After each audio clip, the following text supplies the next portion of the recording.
The worship of science was an old idea that the Catholic Church had been fighting for centuries, and religious people shunned science because it still looked a lot like magic, and most of the claims about medical breakthroughs made by snake oil salesmen didn't work, while the Christian God was thought to be more effective than the scientific method.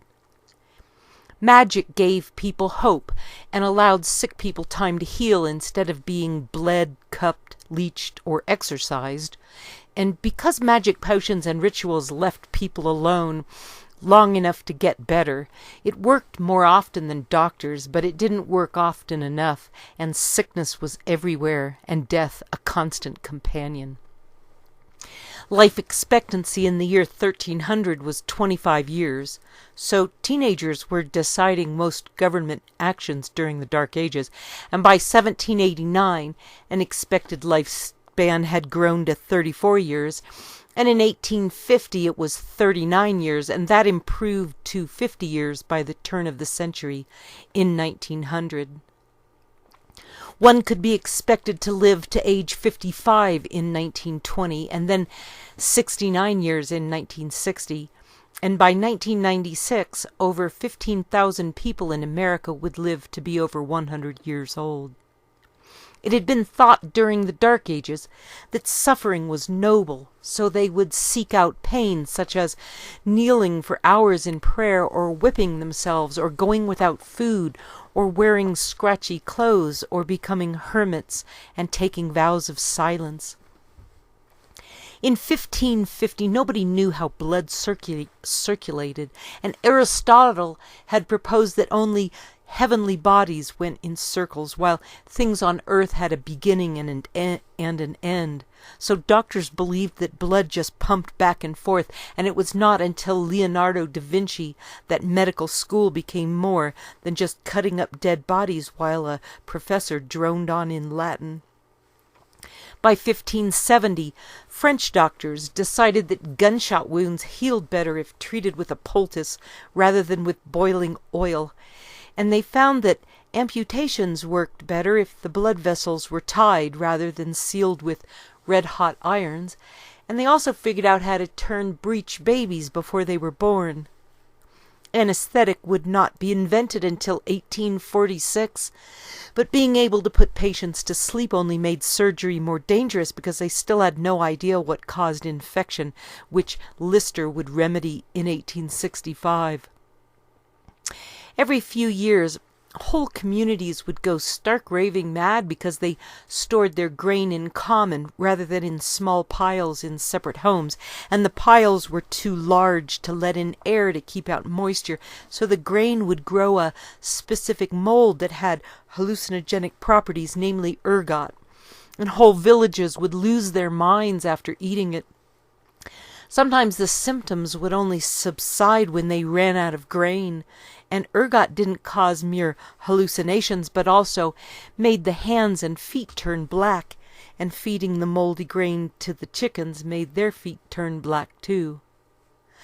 Life could get quite grim in the old days, where people had strange ideas about the spiritual world causing disease, and they would spend long winters with no illumination other than a small fire that made the presence of ghosts very real, and when the epidemic passed, they would burn a few women as witches thought to be the source of the problem.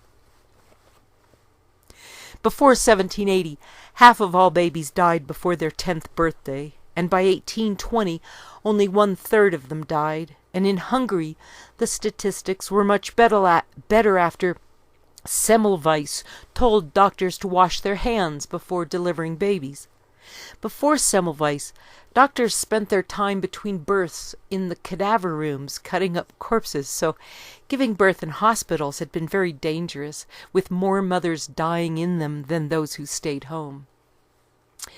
Bearing children anywhere was often fatal, as rickets caused pelvic bones to grow crooked, not to mention the generally poor nutrition, and babies died regularly and often, usually 1 out of 5 per family, and if twins were born, one would be murdered, since it was believed that only one had a soul, so only the firstborn twin was allowed to live.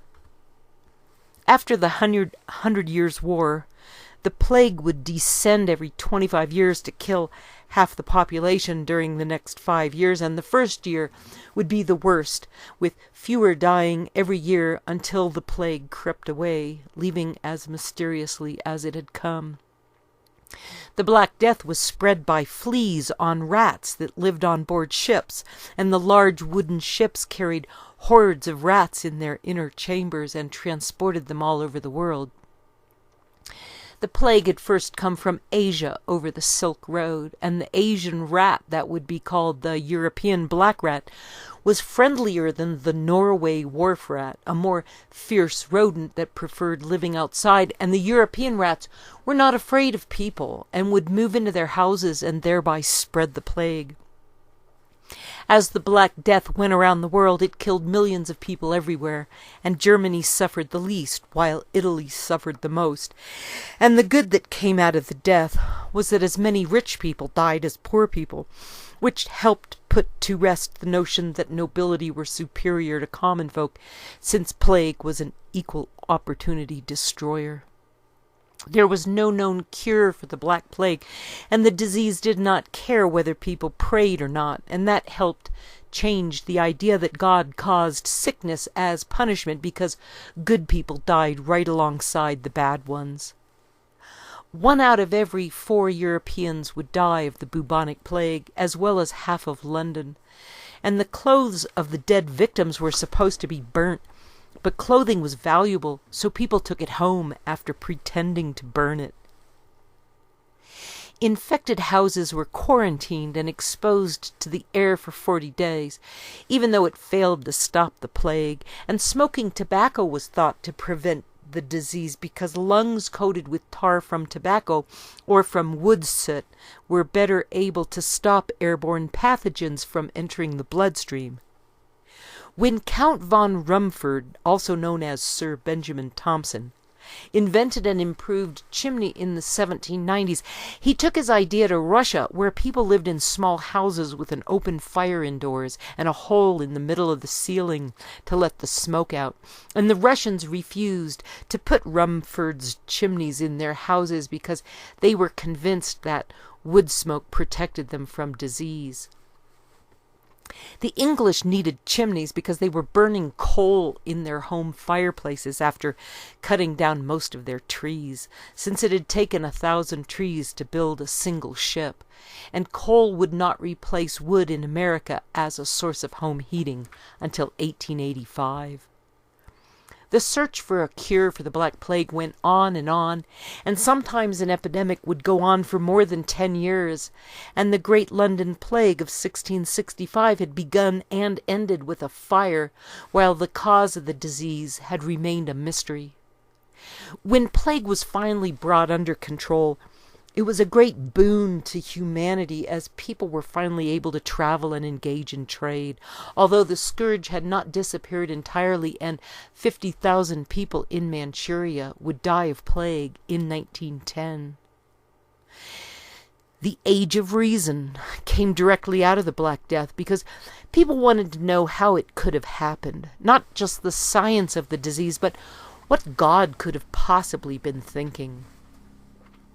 The best doctors thought that health was a fourfold balance between hormones and bile and fluids and spirits, an understanding that gave doctors plenty of techniques with which to ply their trade, while the practice of medicine was still mostly hit or miss and included things like butcher's broom and devil's claw, while opium remained the patient's best angel in relieving all their suffering.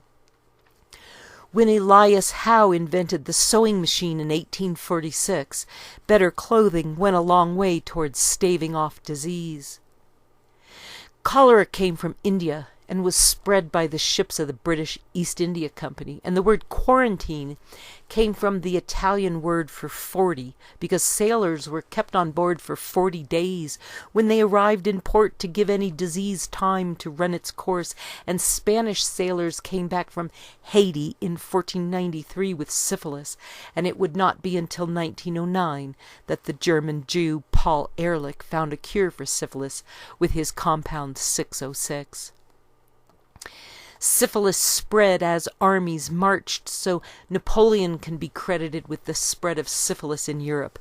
And in the 1890s, surgeons would drill a hole in the head to try to relieve syphilitics, and doctors who warned against debauching as a source of unpleasant death were ridiculed as moralizers. Syphilis caused liver disease as well as heart disease, and it affected the nerves and would cause insanity and paralysis and often blindness anywhere from 3 to 25 years later. And syphilis also caused birth defects, so testing became a requirement for marriage in 1910 with the August von Wassermann scan. Syphilis infected from 5 to 20% of the population, but only some of them would progress into neurosyphilis to become demented and eventually die paralyzed after having convulsions. The neurosyphilitics would often think they were the Duke of France or the King of Bavaria or the Queen of Sheba, and they would frequently bankrupt their families as the disease began to destroy their brains in middle age. The affected were often under 50 years old and sometimes as young as 40, and most would not even remember at what time they had been infected. State asylums built for the poor housed a large percentage of syphilitics, and while there was no difference in the progression of the disease between men and women, 2/3 of those suffering from syphilis were men, while the females had usually become infected by their husbands. Most of the men had been infected by a single carrier, and the men with syphilis were more often from the upper class than the working class, and while most of the men were taken home from these institutions to die, the syphilitic women usually remained in the care of the state until the end. During the War of American Independence, yellow fever was brought to America by slaves revolting in the Caribbean against the French. And John Adams said that the yellow fever epidemic saved America because everyone was too busy being sick to cause any trouble for the new government. For the next century, yellow fever would kill more American soldiers than bullets, and in Cuba, creepy medical studies were done by Major Walter Reed, and 1/3 of the other deaths from disease in America were because of smallpox that had also caused blindness, and for every person who had died of the Black Plague, over twice as many were killed by smallpox, and in some places it was rare to see people without smallpox scars. When indoor plumbing became available, less people died of black widow spider bites, and as their contribution to medicine, the French kings promoted the manufacture of perfume that was supposed to ward off disease. The British East India Company learned about vaccines from the Chinese, and in 1720, Edward Jenner noticed that girls who milked cows didn't get smallpox, and his cowpox vaccinations became standard among the common farmers, and Jenner tried it on the royal family to reassure people of its safety, and by 1805 vaccinations were available to everyone. A Dutchman invented the first decent microscope in the 1670s, and he saw little beasties cavorting in a glass of water, and this was a great move towards disease becoming subject to science rather than being caused by demon possession. And while the Frenchman Louis Pasteur would work with a microscope, he spent most of his time trying to make better wine and beer. The German Dr. Koch found the bacteria that was responsible for tuberculosis in 1882 after working as a surgeon in the Franco-Prussian War.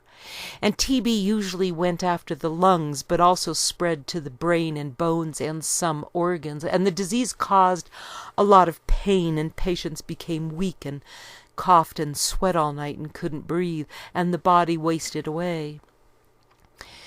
Wilhelm Röntgen discovered X-rays that could examine the lungs for TB in 1895, and he called them X-rays because X meant unknown, and the French claimed to have created a vaccine for TB in 1921, and streptomycin became the first cure for TB in 1944, but before that people were just sent to sanitariums as described in Mann's book Magic Mountain that was published in 1924.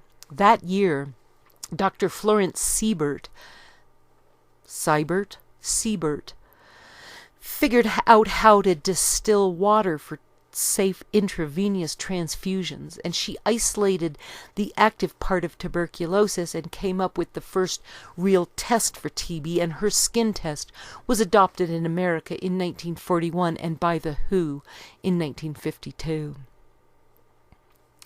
Dr. Florence had contracted polio as a child and had to wear leg braces and walked with a limp all her life. So as a teenager, she'd read a lot of books about science and medicine, and by 1900, people knew that lice spread disease thanks to Dr. Heinrich Hermann Robert Koch's research. By 1900, people knew that lice spread disease thanks to Dr. Heinrich Hermann Robert Koch's research, work done after he served as a surgeon in Prussia during the Franco-Prussian War at the age of 27. Lice specifically spread typhus, so delousing centers were set up for traveling strangers, where the authorities could screen them for disease and could give them a shower and launder their clothing, preventing the travelers from inflicting epidemics upon an unwary populace. Until the 19th century, doctors hadn't been able to tell the difference between typhus, typhoid fever, and recurrent or relapsing fever. And while typhus and relapsing fever were carried by lice, the main difference was that typhus killed 50% of its victims and typhoid killed only 10%, while relapsing fever killed 70%, and the disease carried by lice died in warmer weather, so it was carried more often by lice in northern countries. During Napoleon's retreat from Moscow, more French soldiers died of typhus than had been killed by Russians, and the typhus epidemic in Russia in 1922 infected 25 million people, while Poland had 4 million cases that were largely contained due to public health efforts. While that many people died in Russia, everyone was plagued with bedbugs, fleas, and lice, and criminals would come to the courtroom fresh from an infested jail, and all the cops and judges and lawyers would get sick, and the military would conscript volunteers from the jails, which would spread the disease to the rest of the army. The cotton industry helped stave off typhus because lice were killed by boiling clothes, and wool was destroyed when it was boiled, so cotton fabric became a welcome replacement. With more cotton mills, fabric became cheaper so people could change their clothes more often, and that helped because lice needed a period of constant warmth to grow, so the cotton plantations in the American South were allowed to ship immediately to cotton mill factories in England, while other countries that were unable to control their lice had to store their cotton for a requisite time to fulfill quarantine, and it often just rotted away. Sulfanilamide was invented in 1908 from a byproduct of coal tar, and the patent expired after the Great War, allowing anyone to produce it, and sulfanilamide was not used as a healing drug until the 30s. When FDR's son was dying of an infection in 1936, a doctor from New York City gave the Junior Roosevelt some sulfanilamide and cured him, and a vaccine for polio was finally found in 1954. As FDR's son was recovering, Hitler was getting sicker, and it began around the winter of 1937-38 with one little medicine bottle, and over the next 7 years there would be enough of them to fill a suitcase. According to a hot read written by David Irving, Hitler became a hypochondriac after hiring Dr. Morell, and Morell had been a medic during the Great War and then served as an army doctor in a prison camp where he specialized in venereal diseases. Dr. Morell gave Hitler injections of Eucadol and Eupavarin that were synthetic opium derivatives designed to be non-addicting, but they were not. and Eucadil was chemically similar to Percodan. Morel administered tablets and draughts, uppers and downers, leeches and bacilli, hot compresses and cold poultices, and literally thousands of injections, liters of mysterious fluids that were squirted into his grateful but gullible Führer every year, so often that even Morel sometimes could not find anywhere to slide the needle into his chief's scarred veins. The Secret Diaries of Hitler's Doctor by David Irving. New York, Macmillan Publishing Company, 1983, page 11. Hitler's first vitamin shot in the morning had methamphetamine in it, and Dr. Morel would inject Hitler before he got out of bed. And as time went on, Dr. Morel had to keep increasing the dose. All the major belligerent nations in World War II experimented with amphetamine, and all of them issued the drug to military units. A German Panzer veteran told us, "When we missed sleep, we ate Pervitin like candy. Without it, we couldn't have done what we did." The medical casebook of Adolf Hitler, His Illnesses, Drugs, Doctors and Drugs by Leonard L. Heston, M.D. and Renata Heston, R.N., with an introduction by Albert Speer, New York, Stein and Day, 1979, page 99. Hitler would become immediately animated after an injection, and it was described as his becoming revived. And Hitler's little gold foil-wrapped vitamin pills had methamphetamine in them, and he would eat up to 10 of these a day. In addition, Hitler took nerve tonics and metabolic stimulants, and he had hormones and vitamins injected directly into his bloodstream, and the injections included procaine to mute the pain of the injections, and Dr. Morel claimed to have given very small doses, but he was probably just trying to avoid being blamed for Hitler's failing health. People thought that taking cold baths in the morning made them resistant to disease, but the truth was that people who were strong enough to take a cold bath in the morning were strong enough to take just about anything.